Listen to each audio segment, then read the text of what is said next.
He says this is the best. So today we'll actually see if, the NASA manifesto, how diametrically different will it be from the Jubilee manifesto. Before we even go deeper into that, we're still on Kulana Gulalu project. You hadn't finished, yes. Debarl, I was going to prosecute that point. That indeed, if you look at the 10-point manifesto, one of the things that I think is point number 9, that is a completion of 57 large-scale dam construction programs and support smallholder agricultural irrigation programs that are already been set out. And I'll tell you, Kikuyu constituency in Deya, which has been largely arid and food insecure in the past, it has benefited in this first term with some of those smallholder irrigation schemes and other different areas in the country. Therefore, I just want to tell you that that has been a lie that has been sold. I'm also happy that my friend Onyonka admits that there has been progress, at least on security, and that is what we are saying, that as much as we had problems 2013, 2014, a lot of that now is what are under the bridge. The equipment he talks about, and he talks about the police not being well equipped. Onyonka would also admit that for the first time, the police have even armored vehicles, as much as there are still issues with the threat by Al-Shabaab. Police vehicles, I don't think in the history of this country since independence we've seen police vehicles in the numbers that we have seen. Jobs, as they say, Onyonka tells us that we promised 1 million jobs, we have delivered 800,000 jobs, but also goes to admit that many of these jobs are in the Juakali sector. And I think, that is the disdain that these people have with the Kenyan public. Because when you talk about jobs, jobs does not necessarily mean white-collar jobs. And in fact, it was deliberately designed that all jobs will not be in white-collar jobs.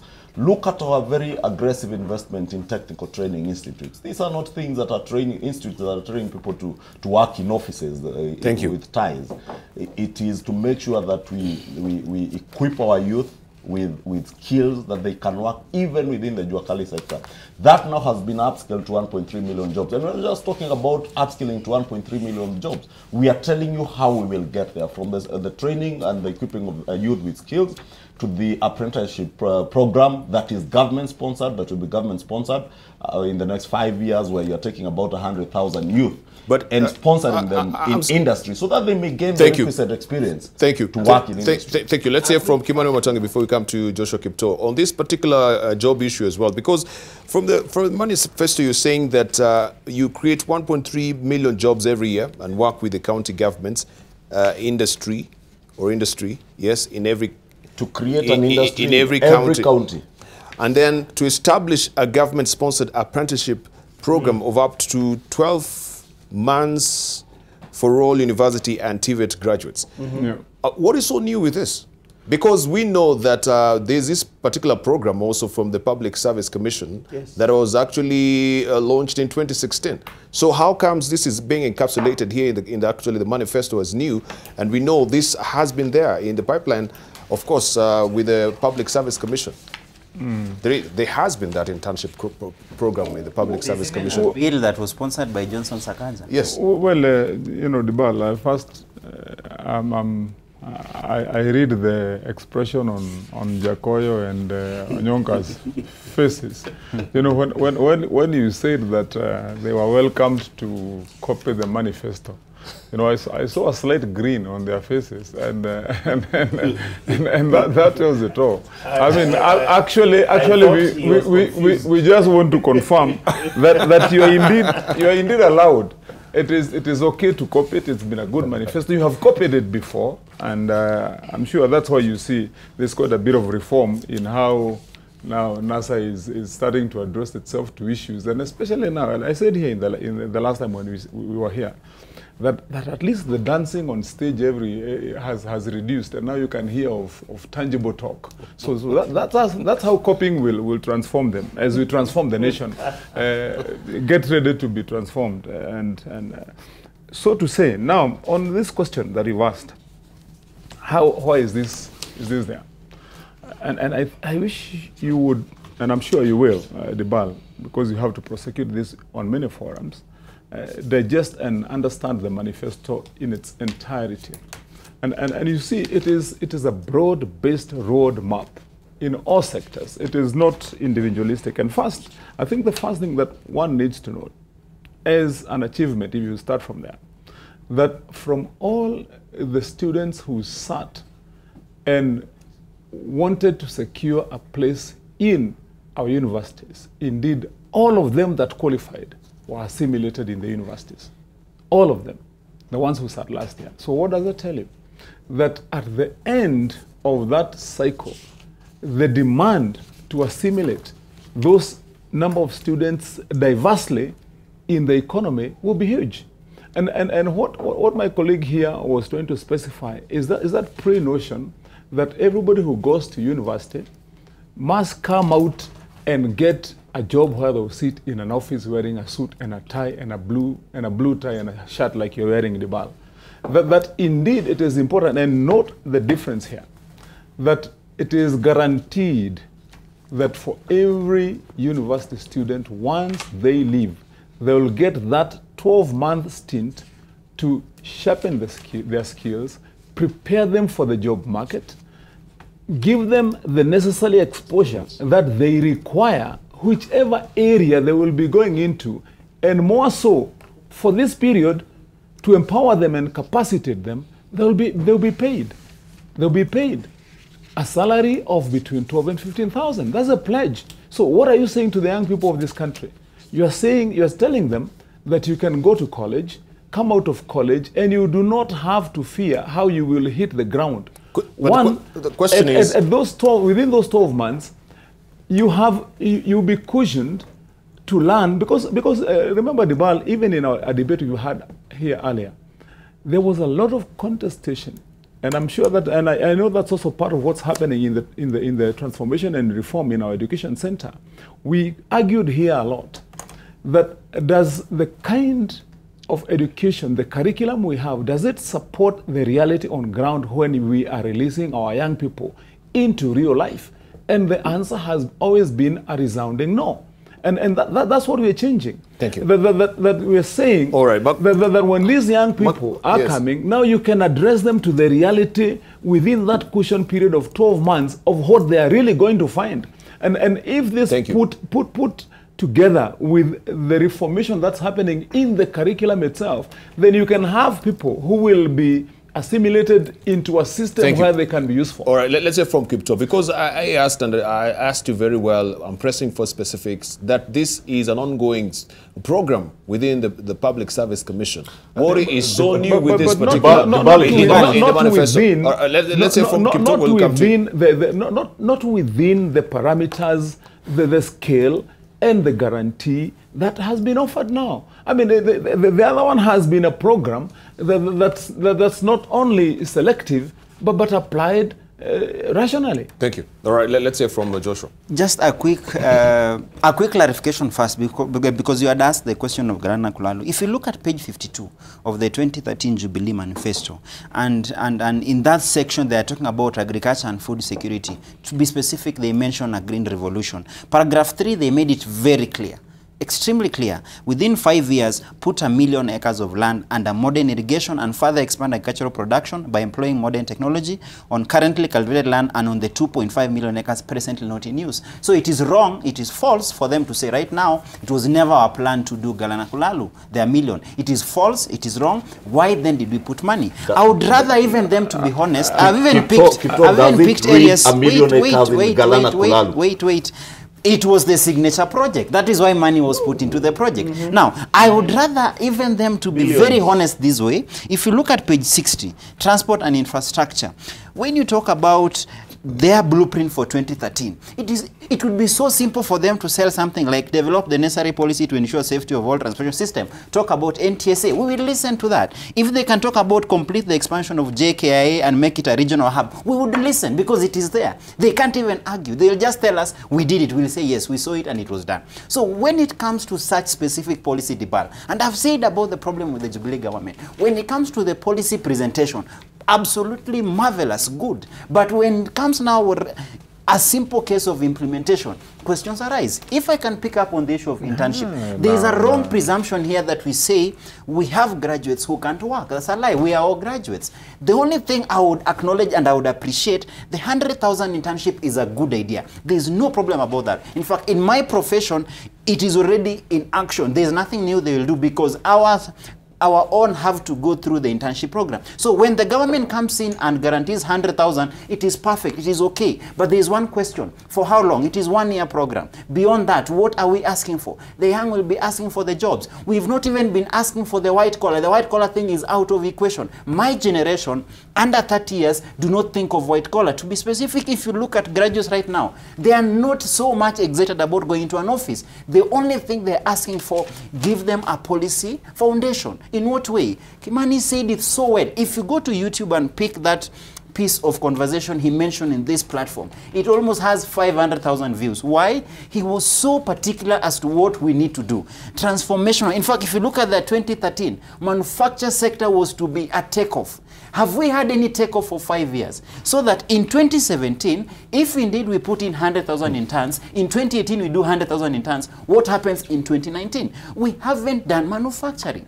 In fact, the companies are closing down. So why don't they put in more effort industrializing the country? What is so difficult? In fact, I'm so worried when they say we'll put one industry per county. To what?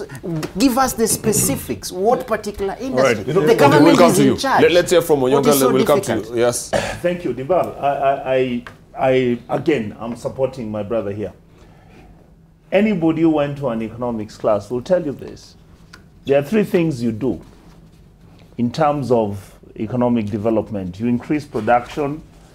How do you increase the production? By making sure you look at the sectors which are going to be the ones which are providing the basic necessities, food, shelter, and clothing. The reality we have is that you have got Jubilee, which has come up with a manifesto, which is talking about what we should have done as a country to make sure that Kenya moves forward. The problem that we have in Kenya today, the same issues, the very simplistic issues you're talking about. How are you providing food to your people? Why is it that Kenyans are starving? Why is it that a country that has got a budget equivalent of the East African countries all put together, we are not able to feed ourselves? Why is it that the agricultural sector, if you look at the economic development or the political economic thought, if you take the agricultural sector and invest in it effectively, the agricultural sector is actually which produces for you the industries which then guide you for you to take off. It is simple economic thinking. But the reality that we have in Kenya today is that we are investing heavily on top-up, heavy investment, billions of shillings worth of resources being pumped into these sectors of this economy, and yet the problem that you have is that Kenyans at the lower level are actually suffering. When you look at the major issues that are coming up, look at the issue of security that I was talking about. Baringo, it's been what, a month now? Guys have been having intercommunal issues which have come up whereby the government has actually, as we sit here, nobody is sure whether we are going to solve that problem.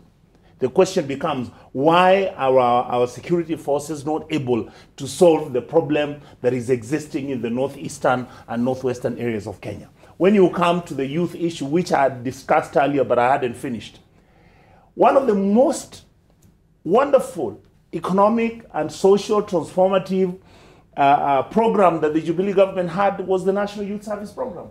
Yeah. What happened to it? Sure. I mean, look at what happened. Money was pilfered. Billions of shillings was. Now again, we are talking about another program which is supposed to be helping the youth. The truth and the reality is that it is very difficult for anybody to believe that any of these programs which are targeting the youth are actually going to be successful. When you come to the health sector, doctors have no salaries, nurses have no salaries, guys are on strike. We've been having strikes for the last two and a half years. What are you talking about Kenya becoming a healthy nation? We talk about National Hospital Insurance Fund. We've been talking about it for the last 2-3 years. I saw in the Jubilee Manifesto, we are saying that any woman who is actually going to deliver in a hospital, we will give them National Hospital Insurance Fund for 1 year. How do you know that this lady is only going to get a child for 1 year? We had an issue in the manifesto talking about provision of water. Mr. Matiang'i, as the Minister for Education, discussed the issue of providing water to each and every primary and secondary schools in Kenya 3 years ago. What happened to that program? And these are very simplistic, very easy to achieve. The amount of money that you would spend to do this would be actually money that would be well spent. And yet, in reality, our schools don't have water. Look at the manifesto of Jubilee. They are talking about, now we have left SGR. We are now talking about going to build a highway which has got 6 lanes. And yet, we need to actually expand the connectivity of SGR to the towns which are on the highway so that these SGR can in itself be even cost effective. Thank you. Nobody knows what the return is. All right, let's hear from Jakoyo. Let's hear from Jakoyo. Debarl, I think it's clear. First of all, let me agree with Wamatangi and Wakili here. This Jubilee Manifesto of 2013, you do not need another one. It's a very good manifesto. Where we are today is that none of it was implemented. Jubilee took power and went into looting. This is why Kenyans are not happy. You want to talk about, they say they will create employment through giving tax incentives to industries. They have not given a single tax incentive to any industry to create jobs. Now they are saying they are going to build an industry in every sub-county. What, do you know, Uhuru Kenyatta was the Minister of Finance during economic stimulus. My Juakali, which we put money on at Ramula Market, has never been opened. The economic stimulus idea went like that. Uhuru was the minister. It is never even completed. That would be the equivalent of the imagination of an industry they want to create.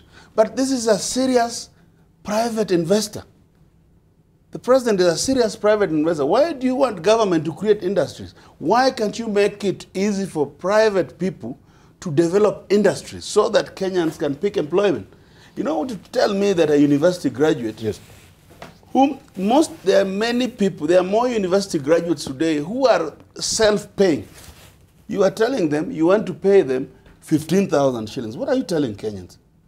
Just make the business environment good. It is all in the Jubilee Manifesto. It is all in the Jubilee Manifesto. When you tell people that we will give you 15,000 shillings for 1 year, until today, Debarl, I am a leader in parliament. Last month we advertised 54 jobs. 60,000 people applied, all graduates. Yes. What are you telling Kenyans? It is so disheartening to walk into your office when you see young people, 60,000 people fighting for 54 jobs. Jubilee, if you read in their manifesto, they dwelt a lot on food security. Is there unga today? Is it when they took power, unga was 80 shillings? Isn't it 160, even when they rosily tell Kenyans they are going to reduce the price of unga? And let me tell you, there is no grain reserve. The existing government policies that we will never go below 4 million bags in our granaries. But what did they do? Using the Ministry of Agriculture, a senior government official, a politician, they bought all the maize, transported them to the seas, and hoarded them. Now we are importing, government stealing from a government. This is what we are saying we must end. And whether it is Jubilee or CORD, A wrong is a wrong and a right is a right. So you're saying this is essentially our own maze that we are actually... This is our just own went full maze circle. that is just flying But around do you the have, seas. Yeah. do you have any evidence on this? Personally, I do. You do have evidence? Yes, I do. Why did you come with it today? Because I didn't know we were going to talk about this. But of course we're discussing all this on the panel. All right, Next Tuesday, you'll get... I will be here. And we want to tell you that they said they are importing from Mexico. Mexico said they have not imported maize from them. Didn't they say? The government, what did government of Mexico say? Thank you. Okay. Let's hear from Kimani. We'll come to you. From now. I love Jakoyo for one thing. He's very articulate when he's lying. And you know, when you see someone who is so articulate, you know that he's a politician par excellence. And more so an ODM politician, because they are very articulate when they are lying. Their political rhetoric is they are very vibrant in that. And I will challenge Jakoyo. Let us not wait for next Tuesday, Mheshimiwa. Let just go home or wherever that evidence is. I'm sure Debarl will welcome you to this Nation Center. Where the maize is coming? Get a press conference and table that evidence to Kenyans today, right after this show. I'll take you to the other thing that Jakoyo has challenged us on. Tax incentives. I will tell you the textile industry in this country now has tax incentives. That is why you will see a lot of taxation going into Mtumba business to make sure that your cotton farmers back in game, if you have cotton, and I know there's somewhere in Nyanza that you have cotton, that they are able to grow cotton and upscale that to production of our own textiles. You have seen the market that was here in KICC the other day from for garments that are produced locally. Those are the incentives you're talking about. Therefore, you can only be blind to that reality. The motor vehicle... Let me finish. I let you prosecute your point. Yeah. The motor vehicle assembly plants, VW, Pujo, are coming back into this country. Why? Because the incentives that have been put. Those are the people we want to come and create jobs, and not just white-collar jobs. Mechanics, Jakoyo, like the mechanics you have brought to work as cooks in Parliament, those mechanics, we want them to go and work in industry to be able to assemble vehicles locally. Manufacturing, and my good friend here spoke at length about manufacturing. Manufacturing is not something abstract. It is something that you have to deliberately invest in certain things. One of those things is infrastructure. That is where SGR comes in. I'm shocked to hear Onyonka shout emotionally here that now SGR has been abandoned. Well, in the same manifesto, we are talking about moving the next phase of SGR to completion, to move it to the border between Kenya and Uganda, as was originally intended. Now, currently now, Jakoyo, let me finish making my point, then you can come in and shout emotionally once I prosecute my point. Shout emotionally?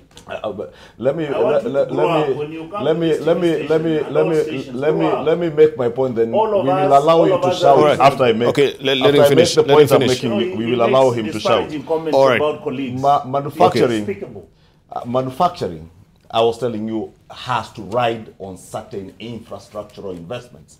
That is the SGR we're talking about. It is the roads network that we are talking about. It is a heavy investment we have put into electricity generation and transmission, because those are the drivers of industry. When you talk about industry in every county, read that manifesto as Wamatangi told you and understand it wholesomely. You will see we are talking about working with county governments to see to it that there will be an industry in every county that will absorb the youth. And that is why I think it was the president or the deputy president was very articulate in saying that this manifesto is about one thing: jobs, jobs, and jobs for our young people. So that is the single most challenging. What would you say of the industry that have followed up? We can talk about Samia Africa, we can talk about Photon, right, that have just followed up just very recently.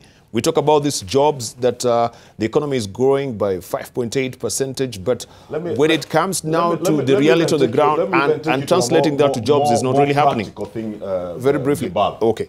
Nakumat, Uchumi, the very big supermarkets, seem like they're not doing very well. But at the same time, have you seen the quick mats? Have you seen the cast mats? Have you seen the Kikuyu mats, the Dandora mats that are springing up in every other neighborhood? Therefore, when business, private business, does not adjust itself to realities, Uchumi operated Nakumat like they used to operate 10 years ago. But the reality today has changed, that people want to shop in their neighborhoods. That is why you go to Ruaka, you find a Quick Mart. You go to Kiambu Road, you find a Quick Mart. And those small supermarkets are in every other small neighborhood. And therefore, those huge businesses that are surviving in that industry are those that will be able to readjust. All right, let's hear from Wamatangi. Tuskys. Let me give you a good example that was in the same league. Tuskys has moved to the Tuskys Express or something. Smaller supermarkets in neighborhoods, and that is why their business is surviving. Therefore, when Forton closes and decides maybe they will want to do business elsewhere, or even a flower farmer decides, I would rather go and do my business elsewhere, others are also coming in. Why are we blind to those who are coming in and are not looking at those that are going out? But the question will be again, we have also, and I think this has not been captured in your manifesto, 2.5 million small, medium-sized enterprises being closed within that particular period. What will you allude to? 2.5 million, yes. I wish anybody would be kind enough to provide Kenyans. Other than just yes, no. There's a report from the Kenya National Chamber of Commerce and Industry. Yes, that has come with that particular report. So what would you say about that? Within 5 good years, they've closed shop. And we're talking about providing 100 million jobs to Kenyans as well.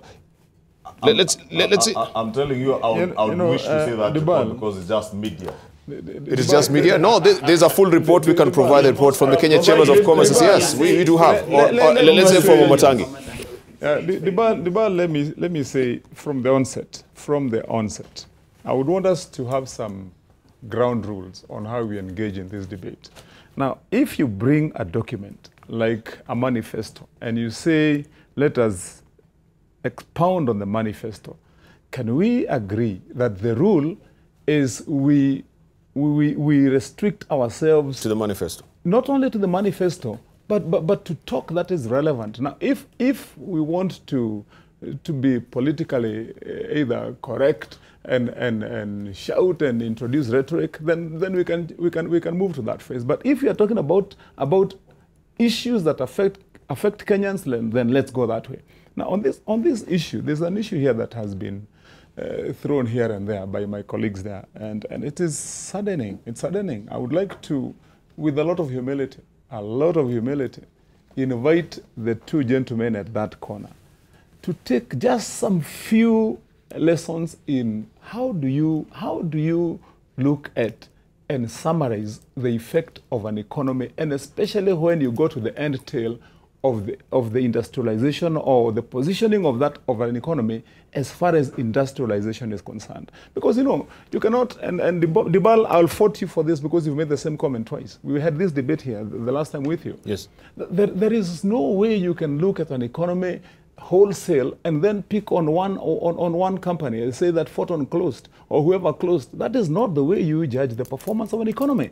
I mean, if you talk about, for example, if you're singling out Forton, which is a manufacturer of motor vehicles, then what about Peugeot, which reopened? What about VW, which reopened?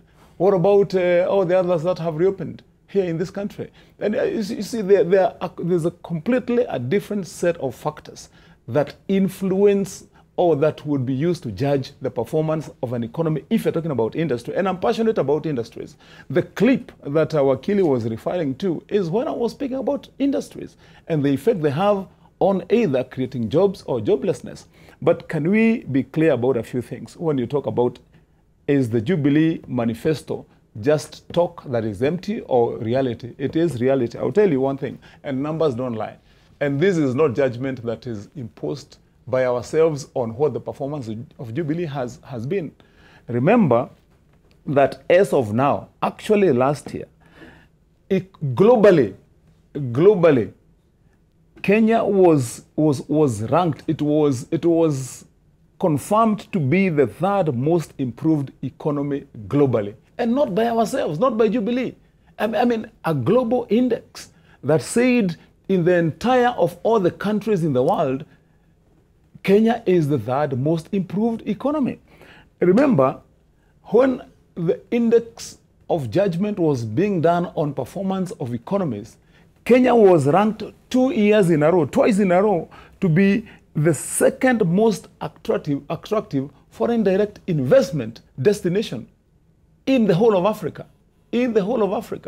Now, if you're if you're talking about creation of jobs, Debarl, ask yourself, where did we start from? When the Jubilee government came into power, what level of unemployment did we have? And if you're saying coming from that pit of the joblessness and the skills and percentages we had in this country, that the Jubilee government has been able to consistently create at least 800,000 jobs. And you ask where are those jobs, and you've referred to SMEs. Let me tell you something about SMEs. I have passed a bill, a law on SMEs when this particular parliament closed. It is a globally known fact. I can refer to you to so many writings on economies and performance of SMEs. Read a book called Build to Last. Read a book called From Good to Great. Read any book on economy. It will tell you one thing, Debarl, for your information, that for any 100 SMEs that you will start today, no matter what the economy looks like, thank you, it is most likely that you have 70% of them failing before you have the 30% that in every cycle will perform. I want to finalize by telling you this.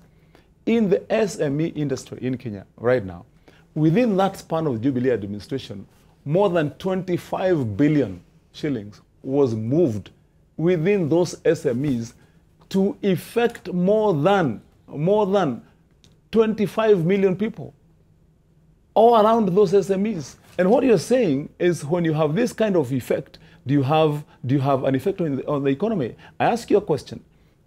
Has Jubilee government been committed to reviving and making sure that job creation is a reality? Thank you. Now let me make my point as a finalize. Now we need to go remember, yes. We had the president revitalizing and reopening Mumias Sugar.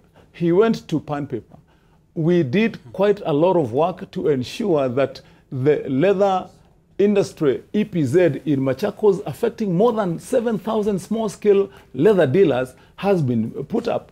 We intentionally expanded the EPZ zones from 10 counties to 20 counties, from 47 to 59. All right, would you say that a president who has gone to revive those industries is a government that is not intent on creating jobs? The answer would be a big no. So that's why I said, when we are arguing about what is the performance of an economy and where are we moving forward or backwards, let us restrict ourselves to the real talk. But for politics, we can play politics. Thank you. In reality, we can talk about reality. All right, we want to hear also what our viewers have to say on USA, and Usha, she is standing by.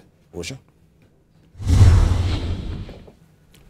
Right, so got a lot of feedback coming our way. It seems this is one of those issues that is a little bit split, so I'll get straight to it. We have,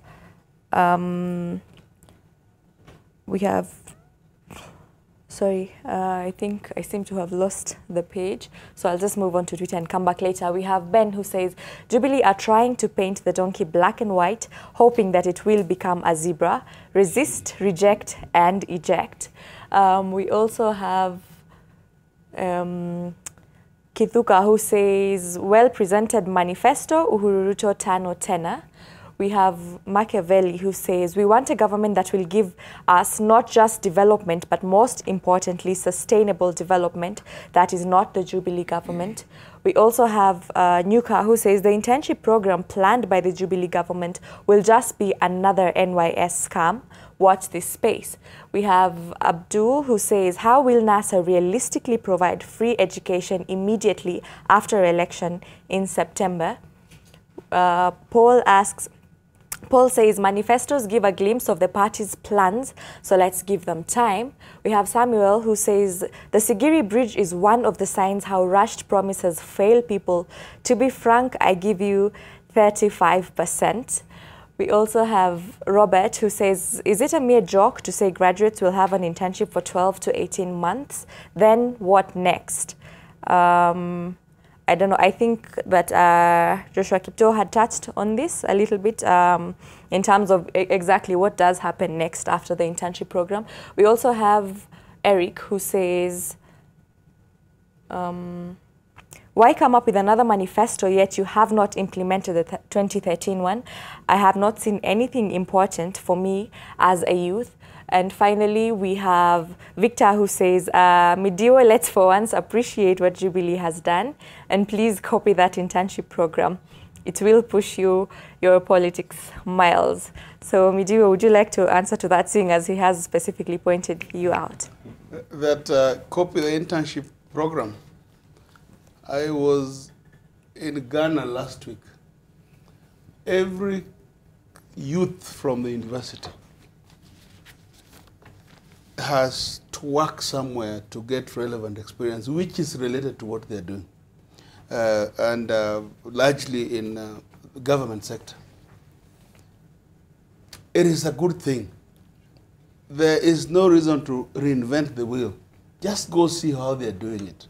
Nobody is opposing it, except rhetoric is not fair. When you plan for something and you are just putting it on paper where people really need it. Remember in 2013, the Jubilee Manifesto, which I have said actually looks very good. If you are reading as an academic book, yes, you would feel so nourished, you'd feel so good. But there's nothing in it which has been implemented. They now talk about SGR. SGR, for Christ's sake, was even an imagination of the Kibaki and Raila coalition. It was never created by these people. Why are you owning it now? No, we have disowned the corruption. We have said it is the most corrupt project. You know, $13 billion. Yes. And you go to Rwanda, a fraction is doing a longer one. Go to Tanzania, a fraction is doing a longer one. So go to Ethiopia. You know, is what we are saying. We are saying, don't use it as a cash cow. Right. That's all we are saying. Kiptoo, you wanted to say something on the same? I wanted to comment something when you look at the difference. And I think the Kenyan political leadership always gets it wrong. And that one now applies across board. Jubilee is at the crossroad because they are the government of the day. We are not saying that the opposition is any better per se, or we are giving them 100% billing, but there's something different, Debarl, and which I think Jubilee will have to answer. In 2013, there was something different. When it came to their manifesto launch and the plans they were giving, they were so real, they were so realistic, and they were coming on a backdrop of two things. You have two leaders who've had experience in government. You have the president being the finance minister coming up with a stimulus plan, which in fact it was a small thing that was meant to try just re-engineer the country back after the brink of 2008. Some 2-3 years and you could feel the impact, the fish ponds. In fact, the idea of subsidy. Now, if they came from that perspective, and that's why the deputy president was the best to talk about food security in 2013. Right. Everyone would listen. Why? He was the agriculture minister. He came up with the fertilizer subsidy. In fact, it is during his tenure as an agriculture minister that you see at least things being done in the agricultural sector. Right. So what changed to the extent right now, our strategic grain reserve has no maize. All right. Okay. Well. Okay. Let me first just correct the misnomer that this is an internship program, and I want you to just go to your English dictionary and look at the difference between an internship program and our apprenticeship, because they are all very different. And what we are talking about is not an internship program. It is to have apprentices who will work under people on pay. My good lawyer friend here said they already have an internship program, which is an internship program, and the privilege program that they have. Yes. And largely, any lawyer in town will tell you how these young Kenyans struggle to get those internships. We are therefore saying we will guarantee that lawyer at the University of Nairobi. That is the difference. That lawyer who lives at the University of Nairobi today, if he comes to your law firm, government will pay. And I think that is the whole difference. Thank you. We should. Okay. I must say, and that's why I told you I appreciate Jakoyo's honesty at times, because he's just said this is a very good thing. But I think the question he has been asked is whether they are willing to copy, and it's okay to go ahead and copy. And he said, all right, thank you. He only wanted us to copy from just Ghana, a moment. but we are being original. I need to let Usha go. I need to let Usha. Thank you very much for the feedback. Came up, you know, because you You see, are not asked. I was the one who was you know, Kiptoo brought a very important point, Debarl, when Aisha asked her what was he saying, and then he came up with this repeated storyline that the SGR and other infrastructural projects are cash cows. That's what Jakoyo said, that's what he repeated. And it is important that we put this matter finally to rest. Debarl, because they have alleged it. All right. Now that they have alleged it, let's educate them Thank on you. it. All right. You know, you will educate them. But I need to give Onyonka also time as well. But I've not No, spoken. he's Why not. do you want to give them before I've spoken? Thank you. Thank you. Even when you would want our colleagues from the Jubilee side would want to take all the credit and say how everything has been wonderful, I will answer only, I'll make 2 points. Point number 1, it is true that Kenya is ranked number 3 in doing business. That I cannot dispute for the simple reason that it's the World Bank which has produced the report. Number 2, but the same Kenya is actually the most corrupt country in the world. We are number 3. The same Kenya that you're talking about that is the best in doing business is the same Kenya that now in Africa we are number 1 in corruption. We are talking about industrialization. No. The debate Please allow me. Let him finish. I mean, the two Senator, yes. Man, I highly respect. The two are related. Number 3, the same Kenya that is a country where business is going to be done well, where the country, in fact, you can see the economic growth is between 5.3 to 5.8, is a country whereby in a period of 5 years we've increased our debt from 1.2 trillion to 4.3 trillion. Any economy where... Excuse me. Any economy where you're going to triple your debt to the level whereby we have tripled our debt and it is unsustainable as we speak, it means you are actually leaving the Kenyan public carrying a load, which if we are not careful, we are going to end up where Greece is. Because as we speak right now, the economic growth of 5.8% is not going to be sustainable to pay back the debt, which is now 5. Those were the issues I was going to address when you stopped me and say you give him the opportunity. Let him finish. Let him finish. You'll get time. Why would you give him all the time? No. Senator Wamatangi, I just gave you all the time, and it is only fair that we go sequentially. Exactly. Right? So I've just hear from had a him? minute. I was going to speak, you denied me the time, and you can let me give him. No. This time you're using, you'll use it. I'll extend some more time for you. Let me finish. Surely, I'm just making this point. Okay, thank you. Maybe the last issue, and in this case, I really want to give Jubilee credit.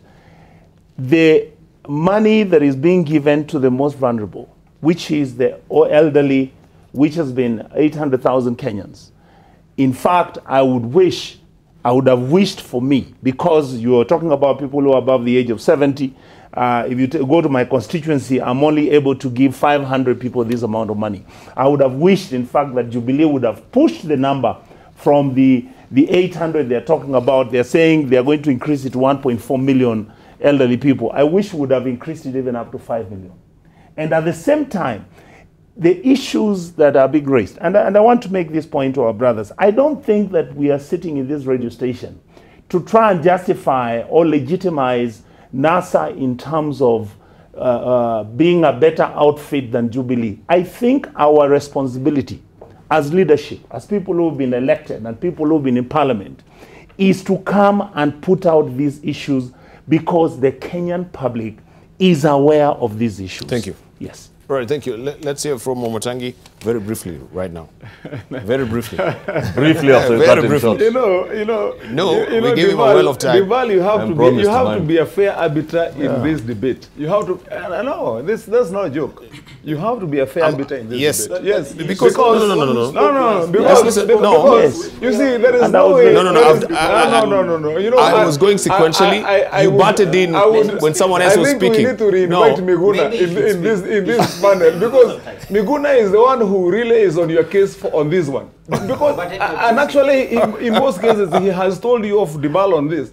Because, I mean, where is Miguna?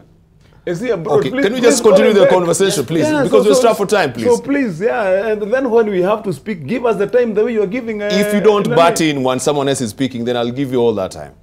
But if you do, then it means I have to go to... Are you saying yes, you do. I should Thank behave you. like a class 1 student? All right. Are you saying that I should be behaving like a class 1 student? And to be fair, he didn't butt in. No, I didn't. You cut him short. You cut him short on his time. Anyway, let me get back to the issue. But I was only making the point that you have to be fair. Anyway, in this particular I will observe that. Thank you. Please. And then, now let me answer to what my colleagues were saying. I wanted to start with what Wakili said about the SGR and that being a cash cow. And I think this is something that we debated here in length. And we said very, very clearly that Wakili and all the others, before you comment on this project, the SGR, take time to understand it. The SGR, when it was being launched in Kenya, was launched in 3 phases. In 3 phases. And it was being launched in 3 phases intentionally so that when the first is complete, the second and the third takes over. Now, lastly, on that particular issue, there is no way, and we debated here again, that you would compare building a 5-story building in Lodwar and building a 5-story building in Upper Hill. You cannot. It's a different place. There are different economies of scale. There are different costs. There's a different terrain. So that is a story that one needs to tell when you know the details. Now, Onyonka, when you've gone into this long lengthy talk about the economy, about how we are looting, about the debt, please separate the issues. And this question that you have drummed up in NASA, and it has given you a very wrong economic thinking about an economy. Once you borrow, if you borrow, it does not matter whether you have borrowed $1 billion or 2 or 3, as long as, and I want to tell you, when you talk about this big project, have you seen or have you looked at how much, for example, Dubai has invested in building the world's biggest airport? Billions and billions of dollars. Why? Because they know that once that project is in place, it will pay off. It is, and it's good for the economy. Do you know why that they have built the tallest building in the world? Because they know for them in the economy, it will pay off. Thank you. Now, the monies which have been borrowed by this republic, by this government, have been put into good use, into expanding. For example, I want to tell this gentleman because they don't know, that as we speak now, the Jubilee government has finished construction of more than 1,800 kilometers of road and 7,000 under construction now. Now, what effect does that have on an economy? The SGR now, and Debarl, please be also punctual in bringing some of these facts. How many people now are responding positively and using the SGR from all over the country, between here and Mombasa? What effect has it had on the economy? What will be the long-term effect when this is completed?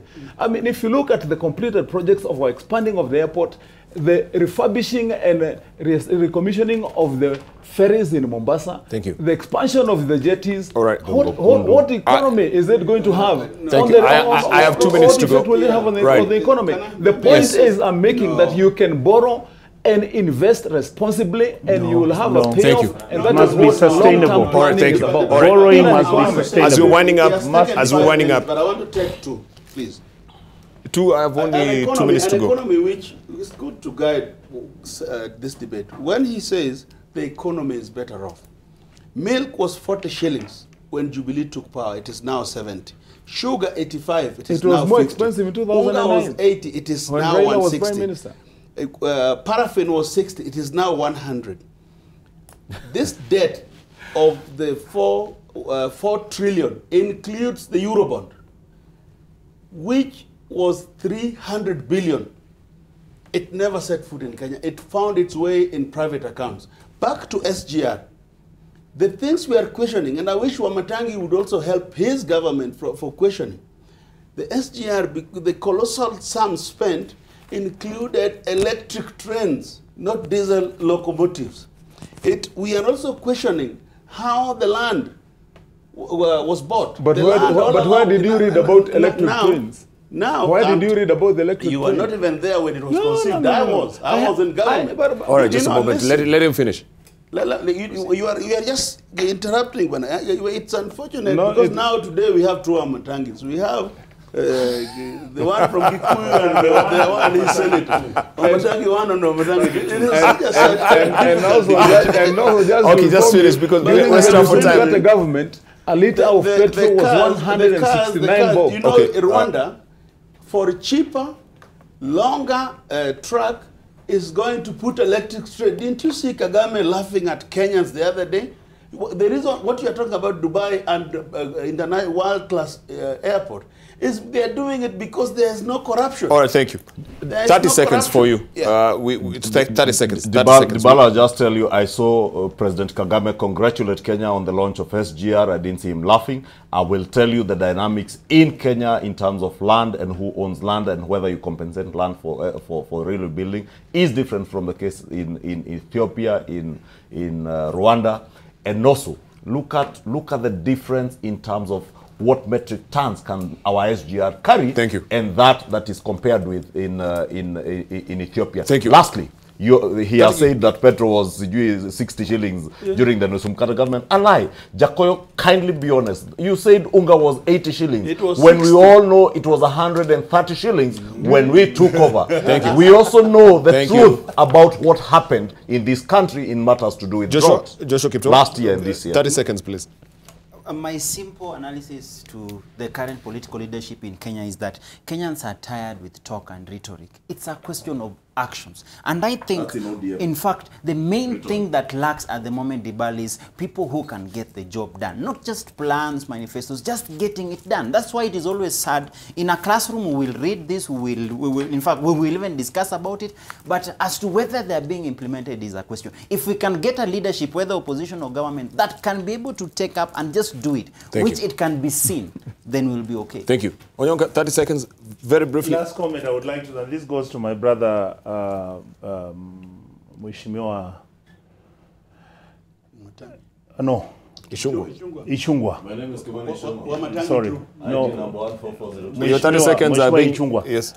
I would want you to visit Nakuma today if you have a chance. Talk to the workers. They'll tell you what is happening today. I wouldn't want to discuss here because I don't have the evidence. But the reason why Nakumat is collapsing are issues which have to do with government policy. No. Thank you. I was not having 30 seconds. 30 seconds. Yeah, 30 years, 30 seconds. Okay, anyway, thank you for the 30. I saw you were going to deny me. Anyway, no, I just want to say to this gentleman, and especially to NASA as a whole, for goodness sake, if they are serious about leading this country at one time in the future, take your time to study the facts and realities on ground, and especially educate yourself into what works.